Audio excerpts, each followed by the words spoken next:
Hello student, welcome to equator academy. और हम लोग शुरुआत करेंगे अपने जूलॉजी के लेक्चर नंबर 1 की।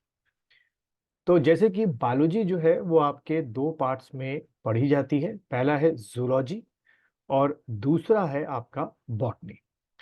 अब जैसे कि हम लोगों ने पहले भी डिस्कस किया था कि जियोलॉजी से जो है आपके ज़्यादा क्वेश्चंस आपके एग्जाम में आते हैं एज कंपेयर टू बॉटनी। तो सबसे पहले हम लोग जूलॉजी को ही शुरू करेंगे। तो जूलॉजी का जो सिलेबस है वो आपके सामने आपको दिख रहा है। ये पीडीएफ फाइल के तौर पे ऐप पे भी रखा हुआ है। वहाँ से आप इसको लिख सकते हैं। ये जितने भी आपके जूलॉजी के सिलेबस के जो टॉपिक्स हैं, कुछ टॉपिक्स हम लोग बहुत इन डेप्थ में जाके करेंगे, कुछ टॉपिक्स उतने ही करेंगे जितना इम्पोर्टेंट है। सबसे पहले हम लोग इंट्रोडक्शन ऑफ बायोलॉजी कर रहे हैं। ये जो आपका वीडियो है या ये जो चैप्टर होगा इंट्रोडक्शन ऑफ बायोलॉजी, ये आपके जूलॉजी में भी सेक्शन में कॉमन है और बॉटनी के सेक्शन में भी कॉमन है। उसके बाद आपका क्लासिफिकेशन ऑफ एनिमल किंगडम है। उसके बाद आपका साइटोलॉजी, वायरस और बैक्टीरिया। ये ऐसे तीनों टॉपिक हैं जो जूलॉजी के लिए भी सेम है और बॉटनी के लिए भी सेम है। लेकिन उसके बाद से जितने आपको टॉपिक दिखते हैं वो ज़्यादातर हम लोग जूलॉजी के सिलेबस में पढ़ते हैं। और यहाँ पर आपको ये सारे टॉपिक मिलेंगे, कुछ इन डेप्थ में और कुछ आपके उतने ही मिलेंगे जितने आपके एग्जाम में जरूरी है। इसी तरीके से ये आपका बॉटनी का सिलेबस है। और जैसे मैंने बताया कि बॉटनी से एज कम्पेयर टू जियोलॉजी के मुकाबले कम क्वेश्चन आते हैं, तो उसी का आपसे टॉपिक्स जो है थोड़े से हम लोगों ने कम रखे हैं। और तीसरा आपका इन्वायरमेंट का टॉपिक है।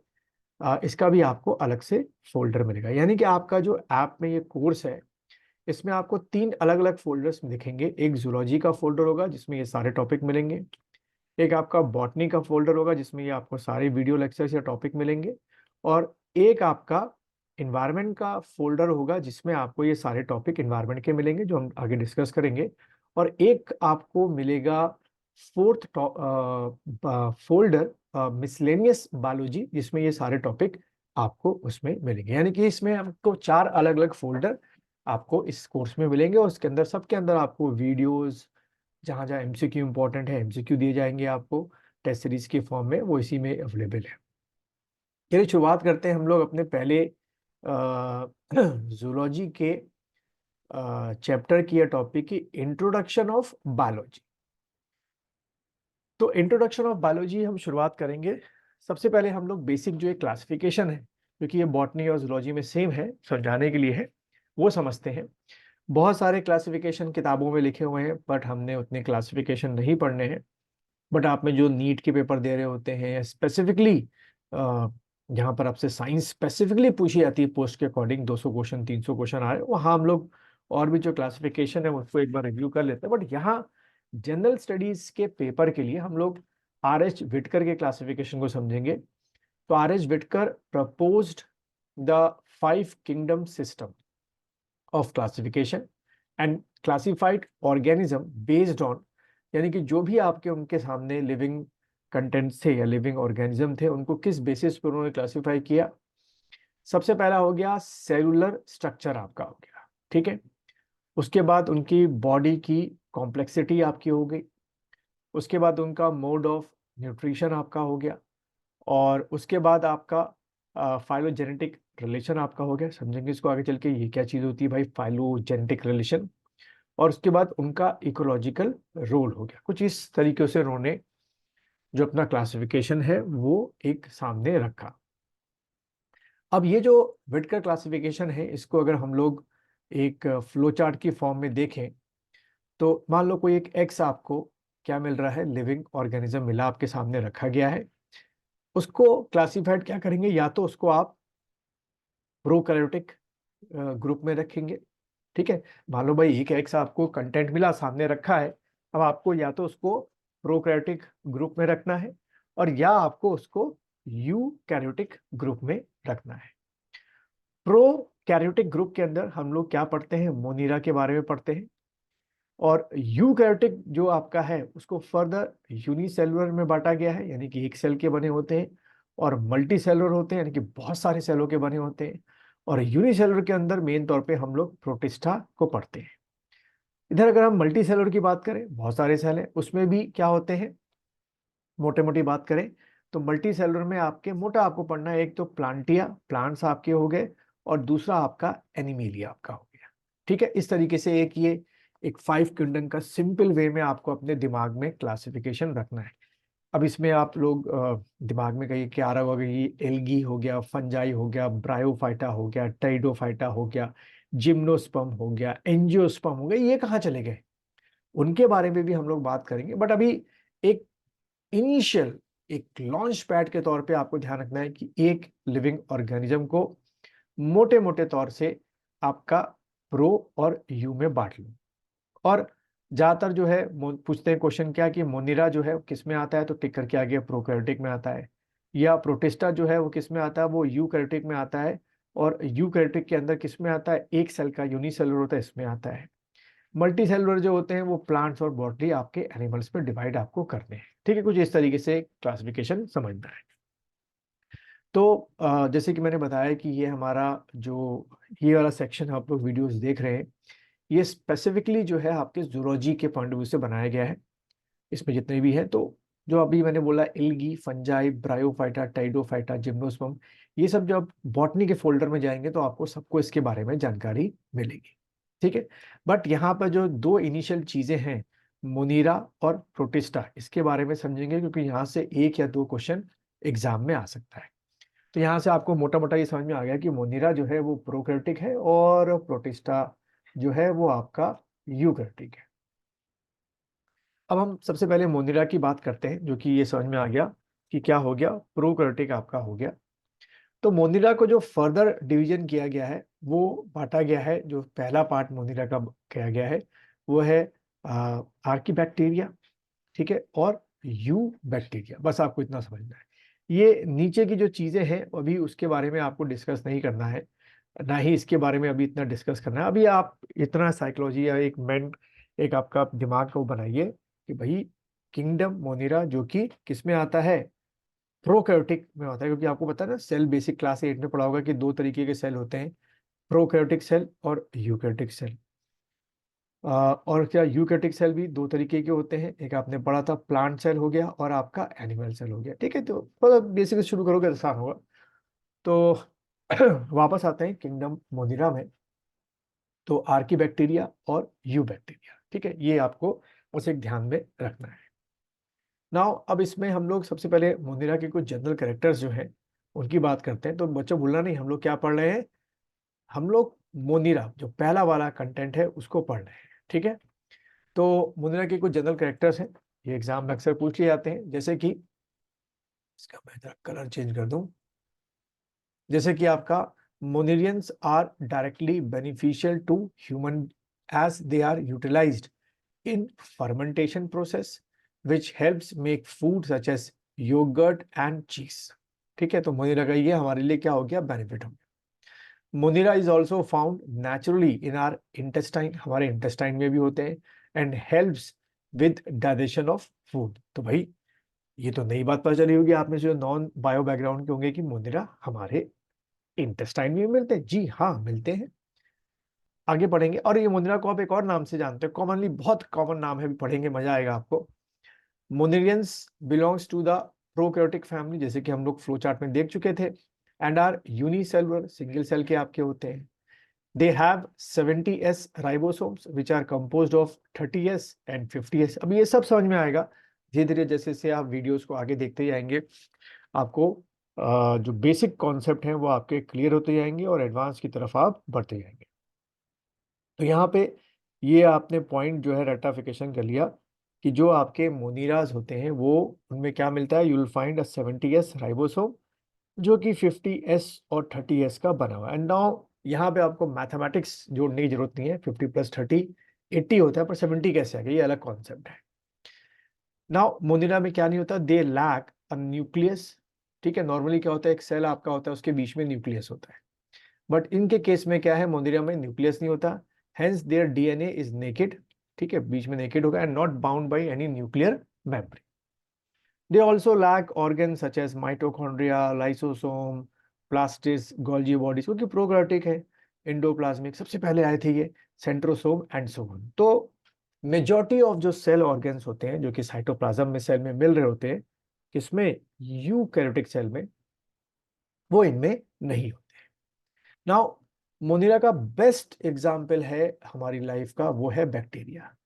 तो देखो यहां से क्या क्वेश्चन मिला या क्या आप समझोगे कि जितने भी बैक्टीरिया हैं they all kept under monera and that is why all bacterias are prokaryotic, एक तरीके से प्रिमिटिव सेल आपके बने होते हैं। Now bacteria are present almost everywhere as they are the oldest organism on earth. Now, bacteria live in extremely habit where very few other life forms and can survive in hot springs, snow, desert and deep ocean. ठीक है, तो ये जो आपका सामने आपको देख रहे हो ये टाइप्स ऑफ बैक्टीरिया है। अब देखो मैं अभी आपको बैक्टीरिया के बहुत ज्यादा डिटेल में नहीं जाना है क्योंकि वो अलग से हम लोग जब पढ़ेंगे तो समझेंगे। अभी जूलॉजी के लिए थोड़ा सा क्लासिफिकेशन करना जरूरी था। नाउ बैक्टीरिया के अलग अलग यहाँ पे शेप्स बताए गए हैं, जैसे कि rod shape bacteria, spiral bacteria, और इसके एग्जाम्पल दे रखे हैं। तो ये इसलिए लिखे गए हैं कि इसको आपको वीडियो को पॉज करना है और इसके सारे एग्जाम्पल विद देयर शेप्स जो है वो आपको नोट्स बनाने हैं। जैसे कि फॉर एग्जाम्पल रॉड शेप में क्या क्या आ गया, ये आपका कोकोबैसिलिया आपका आ गया, बैसिलस आ गया और स्ट्रेप्टोबैसिलिया आ गया। स्पाइरल शेप बैक्टीरिया में स्पाइरिलिया आ गया, विब्रियो आ गया, स्पायरोचीटा आ गया, बस इतना लिखो। हाँ, और कोकी में आपका स्ट्रेप्टोकोकी, ये सब। और ये आपका एक बैक्टीरिया सेल का स्ट्रक्चर है जिसमें आपको डीएनए खुले हुए दिख रहे हैं, है ना, कोई न्यूक्लियस नहीं है, कोई न्यूक्लियर मेम्ब्रेन नहीं है, बहुत सिंपल सादा सादा स्ट्रक्चर है। क्योंकि लाइफ का जो ओरिजिन हुआ था वो कहा जाता है कि बड़े ही सिंपलेस्ट फॉर्म में जो है वो शुरू हुई थी। नाउ बैक्टीरिया या they are following are four divided, you can say four nutritional category based in bacteria. ठीक है, बैक्टीरिया का एक तरीके से क्या है क्लासिफिकेशन है। फिर से पहला क्या है, autotrophic, synthesize their own organic food. दूसरा जो बैक्टीरियाज होते हैं that is saprotrophics, feeds on dead organic material. Symbiotic, use food from the living organism with which they have mutual relation. Symbiotic में बैक्टीरिया जैसे आपके शरीर के अंदर आ गए, सिम्बायोटिक रिलेशनशिप कई बार देख आते हैं। पैरासाइट्स में क्या होते हैं, absorb food from the living organism and cause harm to them. तो एक बहुत बड़ा फर्क है कि मान लीजिए एक आपका ए बैक्टीरिया है, वो एक बी कोई लिविंग ऑर्गेनिज्म उसके साथ रहता है, लेकिन साथ रहते हुए उसको कोई नुकसान नहीं पहुंचाता। ठीक है, एक म्यूचुअल रिलेशनशिप होती है, तो उसको हम बोलेंगे सिम्बायोटिक। लेकिन यही ए बैक्टीरिया बी के शरीर में घुस जाए, उसको बीमार कर दे, नुकसान पहुंचाए, तो वो पैरासाइट टाइप का क्या होता है, इन्फेक्शन आपका होता है। ठीक है, नाउ बैक्टीरिया का एक और रेस्पिरेशन क्लासिफिकेशन है, respiration bacteria may be either of two types, aerobic using oxygen for respiration and anaerobic using absence of oxygen जो है अपना रेस्पिरेशन का काम पूरा करते हैं। नाउ मोनिरा जो हम पहला ग्रुप पढ़ते आ रहे हैं are further classified into two categories, जो मैंने शुरू में आपको बताया था, आर्ची या एरिक बैक्टीरिया एंड यू बैक्टीरिया, जिसको ट्रू बैक्टीरिया भी कहा जाता है। ठीक है, तो ये जो ऊपर एग्जाम्पल आप देख रहे हैं ये आपका एरिक बैक्टीरिया का डायग्राम क्रिएट कर रखा है, और ये नीचे जो आपके हैं वो ट्रू बैक्टीरिया का डायग्राम क्रिएट कर रखा है। ठीक है, तो ये आपको एक रट्टाफिकेशन याद रखना है कि मोनिरा जो है फर्दर एरिक बैक्टीरिया और बैक्टीरिया में है। ठीक है, ये मैंने साथ में रखा है कि भाई आपको याद रहे। नाउ अब कुछ हम अगर हम जनरल कैरेक्टर्स ऑफ एरिक बैक्टीरिया की देखें तो क्या है, एरिक बैक्टीरियाज आर या आर्ची एरिक bacteria are they live in some of the harshest habitats. ठीक है, such as extreme salty area जिसको हेलोफिलस कहते हैं, हॉट स्प्रिंग जहाँ टेम्परेचर 1000 डिग्री 1200 डिग्री होता है। ठीक है, जिनको बोलते हैं थर्मोएसिडिक है, मार्शी एरियाज में भी यानी कि मिथोजेनिस बैक्टीरिया आपके होते हैं।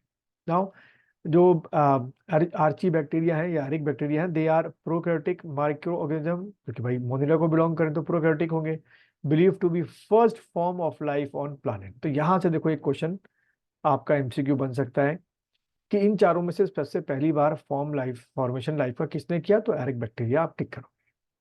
नाउ अगला देखो point, they have a different cell wall structure that makes them different from the other bacteria. Normal bacteria नहीं होते हैं। Their cell wall is responsible for their survival in extreme condition, जो अभी हमने डिस्कस किया कि हाई टेम्परेचर है, high salinity है, क्योंकि इनका सेल वॉल का जो चारों ओर उनकी सेल वॉल होती है स्ट्रक्चर जो एरिक बैक्टीरिया है उसका अलग होता है। देन आपका मिथोजेंस आर एरिक bacteria which are present in gut of several ruminant animals. Ruminant animal जैसे कि गाय हो गई, भैंस हो गई, जिराफ हो गया, वो such as cow and buffalo. These methogens are responsible for the production of methane from the dungs of these animals. ठीक। नाउ जो दूसरा कैटेगरी है यू बैक्टीरिया, जिसको हम लोग ट्रू बैक्टीरिया बोलते हैं, are prokaryotic micro organism consisting single cell that lacks a nucleus. Nucleus तो आपको किसमें नहीं मिलेगा, and contain DNA is a single circular chromosome. Now they are also called true bacteria. And third point देखो, they have a rigid cell wall and thread-like structure called flagellum that helps in mobility. तो यहाँ से question क्या आएगा MCQ में, फ्लैजियम जो structure होता है मोबिलिटी के लिए वो किस बैक्टीरिया में मिलता है, आपके एरिक बैक्टीरिया, आर्ची बैक्टीरिया या यू बैक्टीरिया में, या ग्रुप पूछेंगे मोनिरा में, प्रोटिस्टा में, तो क्या टिक करोगे, मोनिरा में मिलता है। ठीक है। नाउ ये जो यू बैक्टीरिया है इनको फर्दर क्लासिफाइड किया गया है। ठीक है, क्लासिफिकेशन में मैंने लिखा है यू बैक्टीरिया क्या है आपका क्लासिफिकेशन। तो पहला क्या होते हैं, फोटोसिंथेटिक ऑटोट्रॉफस यू बैक्टीरिया होते हैं, यानी कि ऐसे bacteria that makes their own food through the process of photosynthesis are called phototrophic autotrophs such as cyanobacteria which are called blue green algae. तो देखो यहाँ से हमको मिल गया क्वेश्चन क्या बच्चों, कि ब्लू ग्रीन एल्गी जो कि क्या होते हैं, साइनोबैक्टीरिया होते हैं, जो कि फोटो ऑटोट्रॉफस होते हैं, खुद अपना खाना बना सकते हैं। किंगडम किस में आते हैं, मोनिरा में आते हैं, और किंगडम मोनिरा के अंदर किसके अंदर, यू बैक्टीरिया के अंदर। तो यहां से देखो ऐसे आपके एमसीक्यू क्वेश्चन आना शुरू होते हैं। तो अगला पॉइंट देखो वही लिखा है जो मैं अभी ओरली बोल रहा था, they have a chlorophyll similar to green plants, they are unicellular, colonial, filamentous, fresh water, marine, सब जगह आपको ये जो यू बैक्टीरिया है जिनमें जिनका बड़ा बेस्ट एग्जांपल है ब्लू ग्रीन एल्गी या साइनोबैक्टीरिया मिलेंगे। The colonies of cyanobacteria are generally surrounded by a gelatinous sheet that makes homogeneous surface around the cell. Now, दूसरे जो आपके यू बैक्टीरिया होते हैं वो होते हैं आपके क्या, chemosynthetic autotrophs, means the bacteria that oxidize various inorganic substances such as nitrates, nitrites, ammonia, and also use the released energy from the ATP production are called what, chemosynthetic autotrophs U bacteria. These bacteria play a great role in recycling nutrients such as nitrogen, phosphorus, iron, sulfur. ये जो cycle है बच्चों इसको हमको environment के अंदर पढ़ना होता है, लेकिन यहाँ से क्वेश्चन क्या बन गया कि जो ये साइकिल्स होती हैं इनको कौन सा बैक्टीरिया जो है वो करता है, साइकिल में चलाता, तो चीमो सिंथेटिक ऑटोट्रॉफस। तीसरा जो यू बैक्टीरिया का आपका कैटेगरी है that is heterotrophic bacteria. The bacteria that use organic carbon as food are called heterotrophic. These bacteria are abundant in nature and are majority of them are decomposer. तो देखो यहाँ से एक और question मिल गया कि डीकम्पोजर मेन तौर पे इन चारों से किस तरीके के बैक्टीरिया होते हैं, तो वो आपके क्या होते हैं, हेट्रोट्रॉफिक बैक्टीरिया। अब सोचो अगर ये हेट्रोट्रॉफिक बैक्टीरिया ना हो, यानी कि ये डीकम्पोजर ना हो, तो कोई एनिमल मरे तो जो एनिमल होते हैं वो क्या होते हैं बच्चों, बड़े ही कॉम्प्लेक्स मॉलिक्यूल के बने होते हैं। तो इन कॉम्प्लेक्स मॉलिक्यूल को सिंपल मॉलिक्यूल में चेंज करने का काम कौन करेगा, दीज डीकम्पोजर, बिकॉज ये जो सिंपल मॉलिक्यूल्स होते हैं दोबारा रीयूज हो जाते हैं by different living organism. Now अगला पॉइंट देखो about the heterotrophic bacteria, they also have a significant impact on human affairs as they help in making curd from milk, production of antibiotic, fixing nitrogen in leguminous roots and so on. तो आप समझते हो कितने important है ये। Some act as pathogen that cause damage to human being, crop, farm, animal and pets. Then cholera, typhoid, tetanus are well known disease caused by different bacteria. तो ये जो बैक्टीरिया है हेटरोट्रॉफिक बैक्टीरिया अच्छे भी हैं और आपके बुरे भी हैं। ठीक है। नाउ इस मोनिरा ग्रुप में एक और को हमने रखा है दैट इज माइकोप्लाज्म। ठीक है, ये इसका एक डायग्राम है जिसमें आपको दिख रहा है कि कोई सेल वॉल नहीं है, साइटोप्लाज्म है, अंदर का सर्कुलर डीएनए है, राइबोसोम से, बहुत सिंपल स्ट्रक्चर है। One of the members of monera, जो मैंने बताया, lacking a cell wall called mycoplasma. तो खोज सकते हैं माइकोप्लाज्मा किस उसमें आते हैं, तो ऑप्शन में होगा मोनिरा, प्रोटिस्टा, एनिमिलिया या प्लांटिया। तो आपने क्या टिक करना है, मोनिरा ग्रुप में आते हैं। माइकोप्लाज्म एक्चुअली बैक्टीरिया होते हैं। These bacteria are of simplest living cell known as can survive without the oxygen. Many mycoplasm are pathogenic in nature and causes harm to living organisms. Gram-negative aerobic और facultative aerobic bacteria, ठीक है, ये इनकी क्या होते हैं, characters होते हैं। तो इसी तरीके से आपका मोनिला ग्रुप में क्या है, एक्टिनोमाइसीटस है, जैसे कि आपको दिख रहे हैं, ये एग्जाम्पल हो गए एक्टिनोमाइसीटस के, मोनिला ग्रुप के। तो actinomycetes are prokaryotic living organism that are classified as bacteria. तो एक्टिनोमाइसीटस भी क्या एक तरीके के बैक्टीरिया है, but are unique enough to be discuss as individual group. They are an important component of bacterial community, जो एक्टिनोमाइसीटस है। देखो क्वेश्चन क्या आएगा कि एक्टिनोमाइसीटस जो है वो किस में आते हैं, तो आपने टिक करना है मोनिरा बैक्टीरिया ग्रुप में। बट देखो ये खासियत क्या है, actinomycetes resemble fungi because of their elongated cell that branch into filamentous और हाइफा। तो इनमें आपको एक्टिनोमाइसीटस जो कि बैक्टीरिया माने जाते हैं, उनमें आपको क्या स्ट्रक्चर मिलेंगे, फिलामेंट्स मिलेंगे या हाइफा मिलेंगे। They are able to utilize great variety of substrate found in soil, especially some of the less degradable insects, plant polymers such as chitin या chitin, cellulose and hemicellulose. Actinomycetes are gram-positive bacteria, aerobic and filamentous bacteria. Now, they produce a compound cell called geosmin that gives the earthy color to the soil. ठीक है, तो वो इसके लिए important है। ठीक है, फिर उसके बाद अगर हम देखें और कुछ कैरेक्टर्स आपके एक्टिनोमाइसीटस के, the genus Frankia is a diazotroph that is capable of biological nitrogen fixation.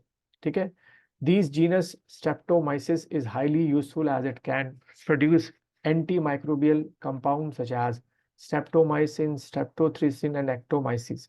ठीक है, now actinomycetes an important source of antimicrobial compound, they produce up to 2/3 of 61% of total antibiotics। तो यानी कि अभी तक जो हमने क्लासिफिकेशन के अंदर क्या पढ़ा अबाउट जो फर्स्ट ग्रुप है आपका प्रोकैरियोटिक के अंदर मोनिरा, खासतौर पे अब आप क्या समझेंगे, मोनिरा का मीन्स क्या हो गया, आपके बैक्टीरिया हो गया, उसको हमने यहाँ पर देख लिया। अब अगले वीडियो से हम लोग तो बस प्रोटिस्टा को देखेंगे और उसके बाद अपना जो क्लासिफिकेशन ऑफ एनिमल किंगडम है सीधे उसको शुरू करेंगे, जिसमें आपको कॉर्डेटा, नॉन कॉर्डेटा, उनके जनरल कैरेक्टर्स, फिर सिस्टम्स, वो आपको मिलने शुरू हो जाएंगे। क्वेश्चन की बात की जाए तो बैक्टीरिया या मोनिरा से आप मान के चले 1 से लेकर 2 क्वेश्चन आपके आते हैं, और प्रोटिस्टा से सिर्फ और सिर्फ एक ही, मैं 2 तो देखे नहीं बट कई बार एक क्वेश्चन वो आपसे पूछ लेते हैं।